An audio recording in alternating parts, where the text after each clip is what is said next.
उत्तर प्रदेश में जो मुलायम सिंह कर रहे थे वो मायावती को हटाने के लिए उत्तर प्रदेश से कर रहे थे। इसलिए इस गाने का शीर्षक है मुलायम सिंह के लिए सिरदर्द है बहन मायावती जी। और इसको सुधारा कैसे मान्यवर कांसी राम साहब ने मुलायम को, क्योंकि मायावती हमेशा दलितों का साथ देने वाली हैं, दलितों पर अत्याचार उनसे बर्दाश्त नहीं होगा, यही मान्यवर कांसी राम साहब का निर्देश है। 4 लाइन भाव है कवि का कि सदियों से सहते रहे हम गुलामी, आजादी मिली पर आजादी न पाए, बाबा साहब ने सिखाया यहाँ पर मगर ना 85% जान पाए।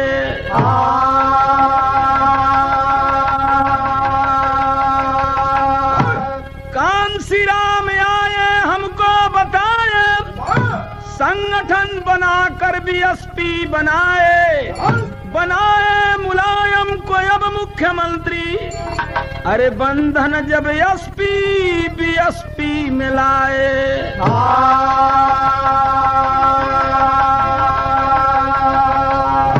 हर कर्मठ व्यक्तियों के लिए कवि ने 2 लाइन भाव लिखा है, तर्ज बड़ी लाजवाब गजल का भाव कि तू अगर मुस्कुरा के बे नकाब हो जाए, तू अगर मुस्कुरा के बे नकाब हो जाए, तू अगर मुस्कुरा के बे नकाब हो जाए,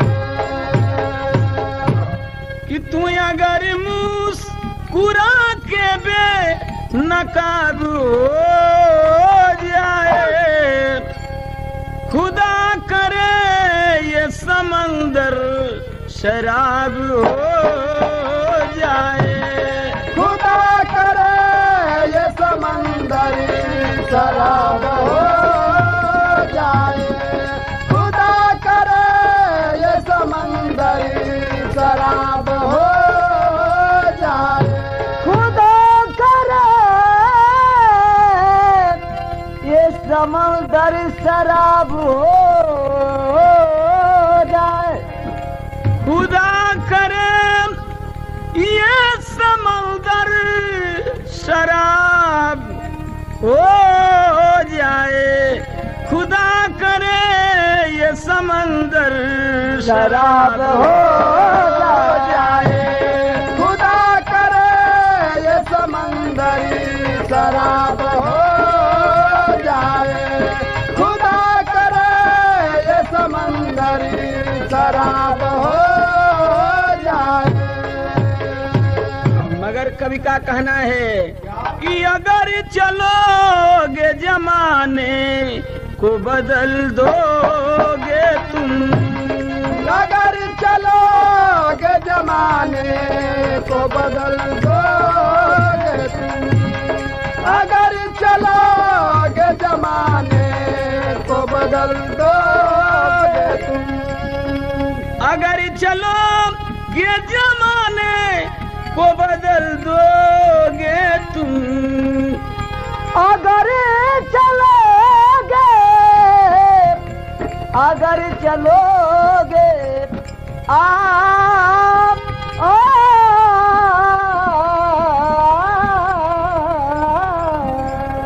अगर चलोगे जमाने को बदल दोगे तुम, न रोक पाएगा कोई अगर चलोगे तुम, न रोक पाएगा कोई अगर चलोगे तुम, न रोक पाएगा कोई अगर चलोगे तुम। उत्तर प्रदेश में गठबंधन की सरकार बनी, व्यवस्था बीजेपी की यूपी में लाचार बनी, जबकि 4 दिसंबर का दिवस आया है, काली मां कटी सुहाना दिवस समाया है, मुलायम यादव यहाँ चांद बन के आया है। बोरा गवर्नर ने शपथ उन्हें दिलाया है। 60-40 में दोनों दल बना सरकारी हो। गजब साहब दिलाए सबकी भागीदारी हो।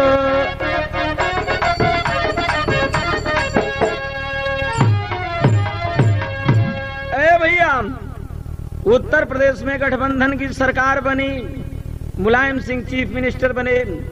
4 दिसंबर 93 को मोतीलाल वोरा गवर्नर ने उन्हें शपथ दिलाया। लेकिन माननीय कांशीराम ने गठबंधन की सरकार में सबको भागीदारी कैसे दिया, कहते थे वो किए भी। तरज वही बाम, अरे बीतल रे दिनवा पहर पहर में, बीतल रे दिनवा पहर पहर में, बीतल रे दिनवा पहर पहर में, बीतल बीतल ओ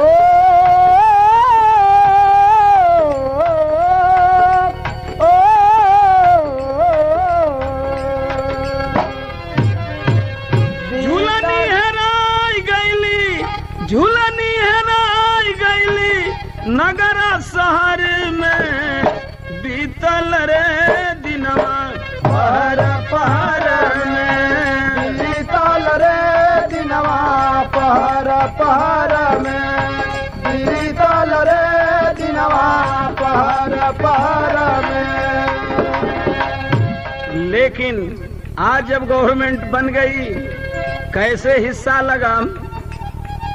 बखरा बटाइल हो, बखरा बटाइल, सबही के जेवन जेकर बखरा बटाइल, सबही के जेवन जेकर बखरा बटाइल, सबही के जेवन जेकर बखरा बटाइल। अहिर भर निषाद चौ हानयो चमार हो, अहिर भर निषाद चौ हानयो चमार हो, अहिर भर निषाद चौ हानयो चमार हो। मंत्री परिषद में बनी गईल भागीदार हो, मंत्री परिषद में बनी गईल भागीदार हो, मंत्री परिषद में बनी गईल भागीदार हो।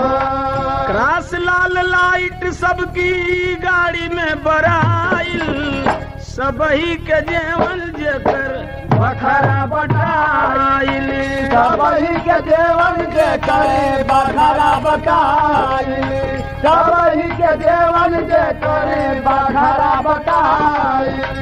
सगरे विरोधी पड़ी गईल सकेता, सगरे विरोधी पड़ी गईल सकेता, सगरे विरोधी पड़ी गईल सकेता।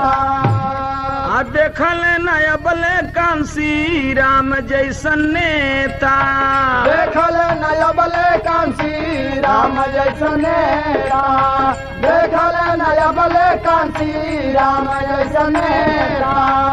बीपी चंद्रशेखर का चेहरा संवराइल, सबही के जेवन जेकर बखरा बटाइल, सबही के जेवन जेकर बखरा बटाइल, सबही के जेवन जेकर बखरा बटाइल।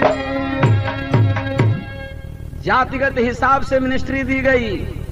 चौहान को, अहिर को, भर को, निषाद को, चमार को, चौहान को, वर्मा को, पटेल को, सारे लोग मिनिस्ट्री में आए। बहुजन समाज पार्टी के परसेंटेज कोटे में मेरे साथियों बेईमानी किसी से नहीं हुई। भाव है कभी काम, तरज वही बाम, कहत बाड़ी भारत के जननवारे, कहत बाड़ी भारत के जननवारे, सजनवा हमार बड़ा लहरी, कहत बाड़ी भारत के जननवारे,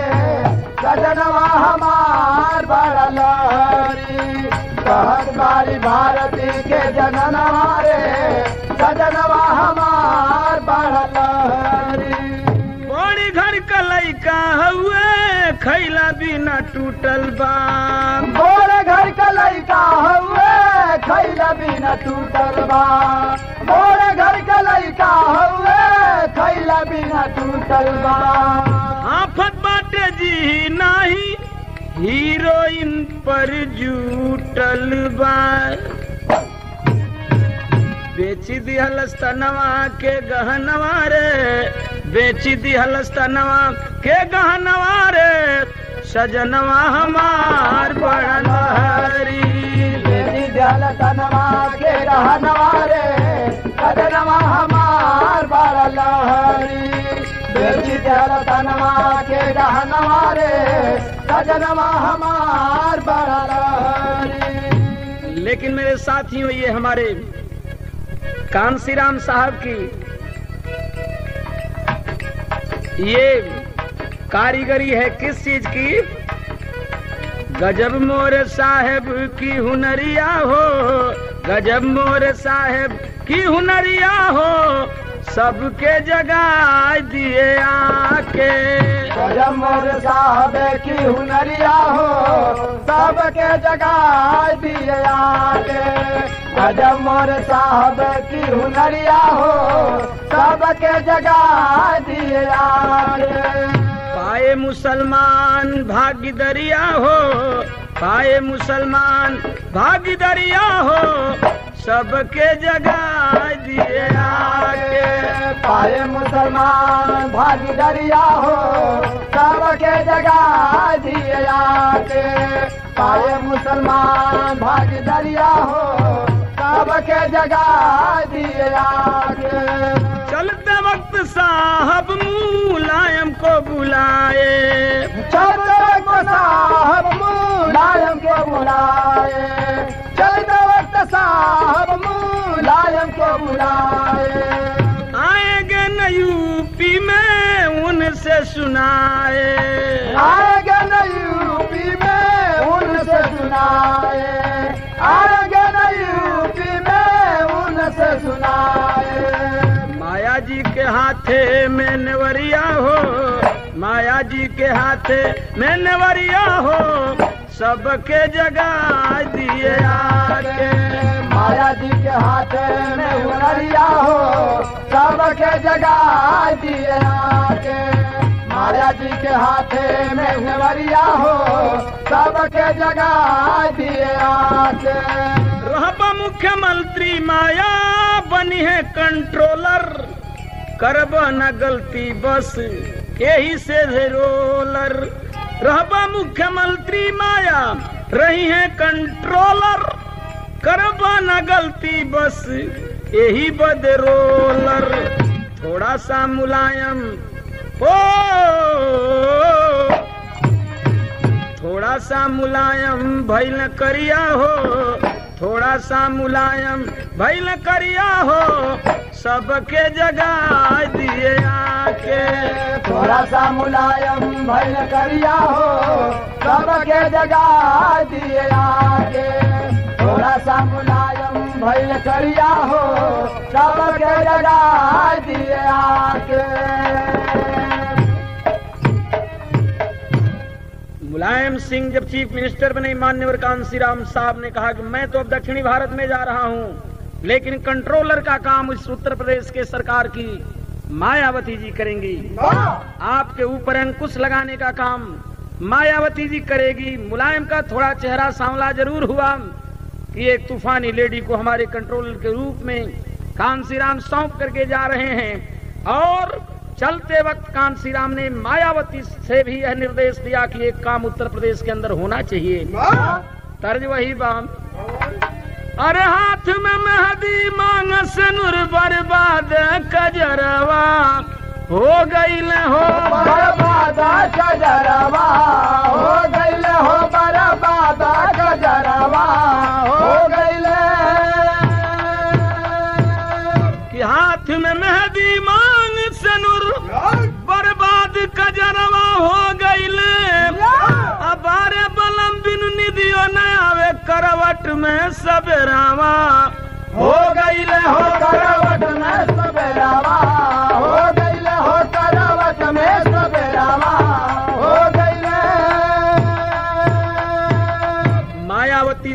कहे मान्यवर कांसी राम कि अरे ये कई चीज हमें चाहिए, अब ये कई चीज हमें चाहिए साहब उनसे बतलाए हैं हो साहब उनसे बतलाए हैं, साहब उनसे बतलाए हैं। ये कई चीज हमें चाहिए साहब उनसे बतलाए हैं। अरे जिन लोगों ने मिलजुल के ऐसी सरकार बनाए हैं हो, ऐसी सरकार बनाए हैं हो, ऐसी सरकार बनाए हैं। अरे उनका ना अपमान सहूंगा हर कीमत पर यूपी में। अरे नहीं तो ना सरकार रहेगी, नहीं तो ना सरकार रहेगी, हिंदी में समझाए हैं हो, हिंदी में समझाए हैं हो, अरे हिंदी में समझाए हैं। मायावती से उन्होंने कहा, मायावती सुन ले, जिन 85 वालों ने, शोषितों ने, दलितों ने, पिछड़ों ने इस गठबंधन की सरकार बनाया है, मुलायम सिंह के चीफ मिनिस्टर काल में अगर उनके ऊपर अत्याचार होगा कांसी राम बर्दाश्त नहीं करेगा। यही जिम्मेदारी दे करके जा रहा हूँ, गरीबों पर अत्याचार बलात्कार नहीं होना चाहिए। लेकिन जब आगे बढ़ी बात हुआ क्या तर्जबा कि अरे हीरे बेईमानवा ले जाला गवानावा, हीरे बेईमानवा ले जाला गवानावा, हीरे बेईमानवा ले जाला गवानावा। कैले मुलायम जब कुर्सी में भुलाई, मायावती कस के उनके नथिया लगाई, मायावती कस के उनके नथिया लगाई, मायावती कस के उनके नथिया लगाई। आखिर मुलायम सिंह जब अपने कुर्सी में ही भूल गए, मायावती ने एक बार होश दिलाया, खबरदार गरीबों पर अत्याचार नहीं होना चाहिए। तब तक मेरठ के अंदर एक दंगा भड़क गया। किस चीज को लेकर के? मेरठ में बाबा की मूर्ति हटल बा, हमारे सिपाहिन से हमारे कत्ल बा, ऐसन अत्याचार नहीं हमसे सहाई, मायावती कस के उनके नथिया लगाई, मायावती कस के उनके नथिया लगाई, मायावती कस के उनके नथिया लगाई। होके विवासा मूर्ति लगल सरकारी, ओपी सिंह एसपी कैले तवल गद्दारी, दलितन के दिहले ऊ, दलितन के दिहले ऊ गोली से उड़ाई, मायावती कस के उनके नथिया लगाई, मायावती कस के उनके नथिया लगाई, मायावती कस के उनके नथिया लगाई। मेरठ में बाबा साहेब की मूर्ति जो पहले से लगी थी सरकार ने हटवा दिया। मायावती को बर्दाश्त नहीं हुआ, वहाँ के लोगों को बर्दाश्त नहीं हुआ। वहाँ के लोग गए, मूर्ति यहीं रहेगी, सरकारी सिपाहियों ने गोली चलाया। मायावती ने सरकार के सरगना मुलायम सिंह को कहा, क्यों मुलायम सिंह, क्या यही गरीबों पर अत्याचार बंद हुआ? बाबा साहेब की मूर्ति को लगवाने के लिए लोगों पर हमारे सिपाहियों ने गोली चलाया। खैर, मायावती के कहने पर सरकार के खर्चे से वहां मूर्ति लगी। तब तक ओपी सिंह एसपी अपने ही गोली से दलितों को 5 लोगों को मारा और मुलायम सिंह ने उसके सजा देने के बदले राजधानी में ट्रांसफर करके एसपी ही बना दिया। कही क्या मायावती, बदले में मुलायम उनकी बदली कराए, लखनऊ बुला के उनके एसपी ही बनाए। चली बन के नागिन माया करने को लड़ाई, चली बन के नागिन माया करने को लड़ाई, मायावती कस के उनके नथिया लगाई, मायावती कस के उनके नथिया लगाई, मायावती कस के उनके नथिया लगाई। आखिर ओपी सिंह एसपी ने दलितों को मारा। मुलायम सिंह ने सजा देने के बजाय बुलंदशहर से बुला करके मेरठ राजधानी लखनऊ में उसको एसपी बना दिया। कौन सी सजा मिली उसको? आखिर नागिन बन करके आकर ऐलान करने लगी कि खबरदार उस एसपी को सजा मिलनी चाहिए जिस ओपी सिंह एसपी ने गरीबों पर अत्याचार किया है। तर्ज है, अरे सरकालियो तकिया जाड़ा लगे, सरकालियो तकिया जाड़ा लगे, सरकालियो तकिया जाड़ा लगे। अरे सरकालियो तकिया जाड़ा लगे कि सरकालियो तकिया जाड़ा लगे। लेकिन आज मायावती ने कहा मुलायम सिंह से कि तोहरी मन मानी अब ना चली, तोहरी मन मानी अब ना चली, तोहरी मन मानी अब ना चली। अरे बनी लेडी तूफानी अब ना चली कि तोहरी मन मानी अब ना चली, तोहरी मन मानी अब ना चली, तोहरी मन मानी अब ना चली। अरे ओपी जो एसपी गरीबों को मारा, उससे लड़े लगेगा क्या रिश्ता तुम्हारा। लाए राजधानी अब ना चली कि तोहरी मन मानी अब ना चली, तोहरी मन मानी अब ना चली, तोहरी मन मानी अब ना चली। बीतल कुछ दिन आइल, अरे परिषद चुनाव जब सब दल का अपन अपन परचा भराइल बा। 30 MLA एक MLC के बनावे नियम, यही से 2 BSP में 9 लिखाइल बा। अरे एसपी बनाइत 4 लेकिन भराइल 6, लेबे खातिर खाली वो कर मन लरुआइल बा। आइली बहन मायावती 3 दिन पहले से 28 अप्रैल के चुनाव दिन आइल बा। इसी उहापोह में तब तक MLC का चुनाव हो गया। 2 जगह थी, बहुजन समाज पार्टी में 2 लोगों ने भरा, जिसमें से एक दूसरा आदमी था, एक तो मैं ही था जो मैं आपके सामने गा रहा हूं। और मुलायम सिंह के 4 कैंडिडेट फ्रेश हो जाते थे, लेकिन उसने 6 लोगों को पर्चा भरवा दिया। यह सोच करके कि बहुजन समाज पार्टी के 7 MLA अधिक हैं, वो 7 MLA हमको वोट कर जाएंगे। लेकिन हुआ क्या मेरे साथियों, मुलायम सिंह ने केवल लेना सीखा है, कभी देना नहीं सीखा।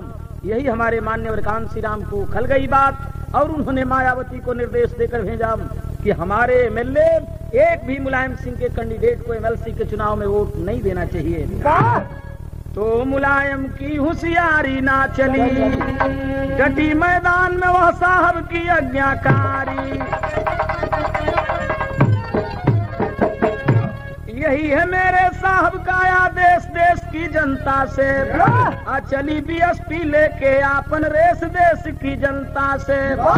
बिना मांगे कुछ ना पहिए समाजवादी, मंगबत देवे खातिर तो हके बानी आदि। माया को देकर भेजे संदेश देश की जनता से, चाहे जितना बढ़ जाएगी केस देश की जनता से। अरे चाहे रवि सासी अपन रथिया बदली है भैया, चाहे रवि सासी अपन रथिया बदली है भैया, चाहे रवि सासी अपन रथिया बदली है भैया। चाहे वही गंगा जी का पश्चिम धार, असली जे बहुजन ऊना कब ही बदली है भैया, असली जे बहुजन ऊना कब ही बदली है भैया, असली जे बहुजन ऊना कब ही बदली है भैया। अटरी है न कहू साहब के विचार। आखिर मायावती को हटाने के लिए मसूद जैसे आदमी को तैयार कर दिए मुलायम, 10-5 लोगों को और कर दिए, लेकिन सबका गरूर 10 जुलाई को दल बदल विरोधी रैली के दिन कांसीराम ने चूर कर दिया। तो ऐसी ना होई अब भूल। मुलायम सिंह ने कबूल किया कि 11 जुलाई को हमारे कांसीराम के सामने कि ऐसी ना होई अब भूल, अरे उनसे करवाए कबूल। ये गठबंधन की बहनियां है मायावती जी, गठबंधन की बहनियां है मायावती जी, गठबंधन की बहनियां है मायावती जी। सरल स्वभाव मृदुल बोली सबको व्यवहार सिखाती, 24 घंटे जुटे 85 इसी में ध्यान लगाती। अब बनती टाइम से नगनिया है मायावती जी। तो हम सब साहब के अनुगामी सुन लो बहुजन के साथी, सहो ने अत्याचार चलो तुम बन के यहाँ पर हाथी साथी। काशी के रगनिया है मायावती जी, काशी के रगनिया है मायावती जी, काशी काशी के रगनिया है मायावती जी।